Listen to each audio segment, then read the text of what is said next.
Willkommen zu den kleinen Zeichnungen hier im Sommer. Diesen Liegestuhl zeichnen wir im heutigen Video. Mit allem, was dazugehört. Aquarell, Buntstifte, Feinliner. Da wird doch jeder glücklich. Viel Spaß mit diesem Ding. Willkommen zu diesem Video. Wie schon gesehen, werden wir heute diesen Liegestuhl hier zaubern. Bin ich sehr zufrieden mit, auch weil er so ein bisschen Perspektive enthält, welche bei den anderen Motiven jetzt ein wenig vernachlässigt wurde. Das können wir natürlich nicht so lassen. Deswegen haben wir jetzt auch diesen Stuhl mit dabei. Das wurde sich übrigens auch gewünscht, genau wie die Sandburg ebenso. Vielleicht machen wir am nächsten Teil ein paar Muscheln. Sollen wir mal schauen. Die würden nämlich auch noch sehr gut reinpassen. Und ich habe irgendwie Bock auf eine Banane. Also jetzt nicht zum Essen, sondern hier zum Zeichnen, weil ich glaube, die passt auch ganz gut. Nicht nur wegen des schönen Kontrasts, sondern weil es auch irgendwie gut in den Sommer passt. Also ich esse sehr gerne Bananen oder eine Bananenmilch trinke ich zum Beispiel auch gerne im Sommer. Schön kühl mit einer Kugel Vanilleeis. Aber egal, komm, wir fangen mal an mit dem Liegestuhl. Viel Spaß. Willkommen auf dem Tisch. Die erste Reihe hier ist voll und jetzt gehen wir hier nach unten. Genau hier hin. Ich versuche das mal nicht allzu nah aneinander zu zeichnen. Ich denke, der Abstand sollte auf jeden Fall passen. Wie ihr bereits richtig vermutet habt, aufgrund des Titels und des Intros zeichnen wir heute einen Liegestuhl. Ob das klappt, weiß ich nicht. Wir schauen einfach mal. Ach so, für alle die das letzte Video nicht verstanden haben, ich habe es hier nochmal verlinkt, ist überhaupt nicht schlimm, gar kein Problem. Das ist ein Projekt für den Winter, für die kalte Jahreszeit. Ich denke, das wird sehr, sehr cool. Ich glaube, es wird euch gefallen. So, weiter geht's. Ich würde das einfach mal so ansetzen. Wenn ihr mehr über Perspektive wissen wollt, das findet ihr in eigenen Videos hier beim Kunststampfer. Das wäre jetzt ein bisschen zu komplex, das auch noch zu erklären. Dafür schaut man sich am besten die Videos an, wo es nur darum geht. Bei diesem Stuhl, den wahrscheinlich jeder kennt, also das klassische Modell einfach, haben wir schon wieder einen ungünstigen Anschnitt gewählt. Naja, ist halt so. Mann. Komm, und die ziehen wir jetzt hier noch ein bisschen weiter raus. Machen wir so, damit die Ecke hier oben überblendet wird, damit wir wenigstens den Anschnitt vernünftig haben. Dann braucht das hier noch eine Halterung und sieht dann ungefähr so aus. Und jetzt verbinden wir das Ganze hier mit einem schönen Schwung, weil dieses Stoffzeugs, das hängt ja so ein bisschen durch, ne? So. Oh, das ist aber clever. Das andere sieht man hier hinter nicht. Ungefähr so. Jetzt müssen wir noch die ganzen unschönen Linien entfernen. Also alles. Nee, so alles, was hier zum Beispiel in dem Sitzstoff sich befindet, weil das gibt es ja nicht. Da können wir auch noch und da auch. Dann sieht das ungefähr so aus. Sollte auch einigermaßen symmetrisch sein. So, wenn wir jetzt hier diesen blauen Hintergrund wieder haben, dann haben wir natürlich hier dieses, ja, den Stuhl selber, der ist aus Holz. So ein helleres Holz, sage ich mal, dass man schön dieses, weiß ich nicht, so ein Buchenholz oder sowas, keine Ahnung. Und den Stoff selber, ich glaube, den machen wir mal rot. So orange-rot, dann hebt sich das schön ab. Ne? Man weiß auch direkt, es wird heiß, wenn man sich da drauflegt. Passt. Signalfarbe. Sehr schön. So, jetzt müssen wir einmal gucken. Also die äußersten Holzstücke sind, glaube ich, ist dieser Frame hier. Der Rahmen. Der geht bis da und bis da. Und das innere Stück ist der kleinere, hier, der nach hinten geht. Das hier ist mit dem vorderen verbunden und in den hinteren reingesteckt, um dort halt, ihr kennt das sicherlich hier so zack, zack, zack, so verschiedene Stufen, ne? Damit man den Winkel dieser Liege so ein bisschen ändern kann. Ich hole mal eben meine zwei Freunde in die Feinliner und wir fangen hier mit dem, was haben wir denn, 005er an, oder? Ja, komm, wir fangen damit an. Machen wir erstmal die feinen Linien hier und hoffen, dass wir uns nicht vertun. An der Stelle müssen wir einmal gucken, da ist ja das hintere Holz. Da hätten wir das. Das wäre dieses Stück. Das passt, glaube ich. Kann man noch eine kleine Schraube reinmachen. Genau wie hier oben auch. Fast die Aussparung vergessen. Nee, nicht fast. Wir haben sie vergessen. Das wäre der Stoff, der hier schön durchhängt. Ungefähr so wie ich bei diesem Wetter. So, hier hinten zeichnen wir zuerst dieses Holzstück und dann das letzte, weil das ja außen ist. Genau wie hier auch. Das Holzstück ist außen. Das heißt, da zeichnen wir erst diese Stange und da guckt noch das Ende der Aufhängung durch. Und der Nagel, die Schraube. So, haben wir irgendwas vergessen? Ein logischer Fehler oder irgendwas, was ich jetzt nicht berücksichtige? Ja, hier eine Schraube noch. Genau, sehr gut. Ansonsten passt das, glaube ich, oder? Der Rahmen fehlt noch.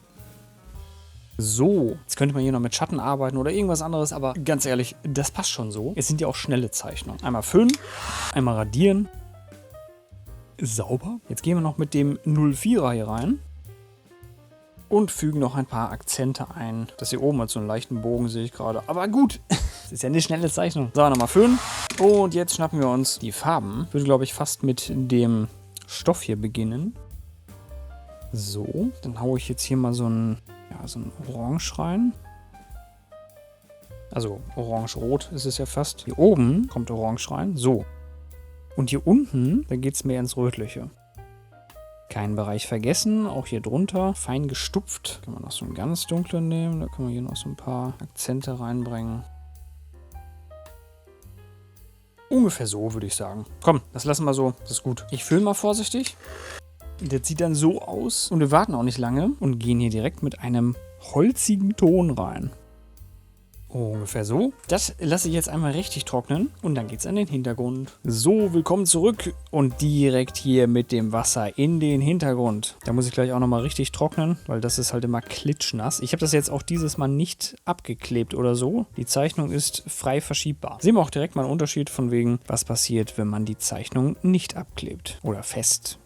So. Ihr seht wahrscheinlich schon, was ein bisschen schwieriger ist, wenn man hier so ein Gestänge hat und so, wo man Einschlüsse, also hier so Bereiche, die da mittendrin sind, das muss man natürlich auch alles kolorieren. Ist auch ein bisschen anstrengender, als wenn man einfach nur außen irgendwo rummalt und drumherum malt.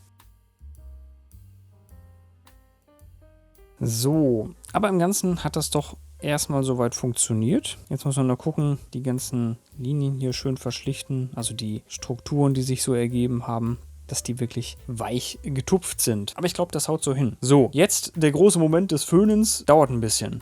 Ich rolle mit dem Stift die ganze Zeit hier drüber. Das sorgt dafür, dass sich die Wellen ganz gut glätten. Das ist das Ding. Also Wellen sind hier nicht mehr drauf. Das ist schön flach geworden, das Papier. Das Einzige, was ist, hier die Kante kommt etwas hoch. Vielleicht ist das so ein Ding, was man vermeiden kann, wenn es halt festklebt. Aber das ist okay für mich. Das ist hier oben auch und da hatten wir es festgeklebt. Also haben wir einmal festgestellt, es geht beides. So, natürlich gehen wir auch bei dieser Zeichnung noch mit Buntstiften rein. So ein bisschen ins Holz. Aber wirklich nur so ein bisschen. Natürlich darf auch Sepia Dunkel nicht fehlen. Um dem Ganzen so ein bisschen mehr Kontrast zu geben, etwas mehr Plastizität, Stärke, Griffigkeit. Und dann gucken wir mit dem Roten hier noch so ein bisschen Orange und auch etwas Gelb. Liegestuhl. So, das ist mein Beitrag zum Thema Liegestuhl. Das gemütliche Möbel für den Sommer. Das ist so ein bisschen auch wie so ein Holzschlitten, ne? Wer kennt die noch? Diese Schlitten aus diesen Holzstreben, die so zusammengebaut sind. Bretthart. Wenn man damit mal irgendwo, festgehangen hat oder gegengefahren ist, das ging immer direkt in die Knochen rein. So ein richtig schlimmes Teil auf jeden Fall. Haben wir auch mal gezeichnet, aber nicht hier beim Kunststampfer, sondern das findet ihr noch beim Mr. Stampfer. Da kommen nämlich all diese Sachen her. Da hat das seinen Ursprung. Da findet ihr auch noch zig hundert Zeichenvideos. Also wenn ihr noch mehr davon sehen wollt, in alter Version, ist jetzt nichts anderes als das neue auch, nur mit einem anderen Alex noch. Dann schaut es euch gerne an, ist alles gespeichert beim Mr. Stampfer. Gerne durchstöbern, richtig coole Projekte. Sowas hier zum Beispiel, das findet ihr auch noch bei Mr. Stampfer. Und zwar alle Teile, das war auch eine immense Arbeit, aber es hat richtig Bock gemacht. So, ich würde sagen, wenn euch das gefallen hat, ein Däumchen da lassen, ein Abo, wenn ihr nichts verpassen wollt. Abonniert gerne auch die anderen Stampfer, den Baustampfer zum Beispiel. Und einen schönen Tag für euch, auf dass wir uns im nächsten Video hier wiedersehen. Bis denne, tschüss!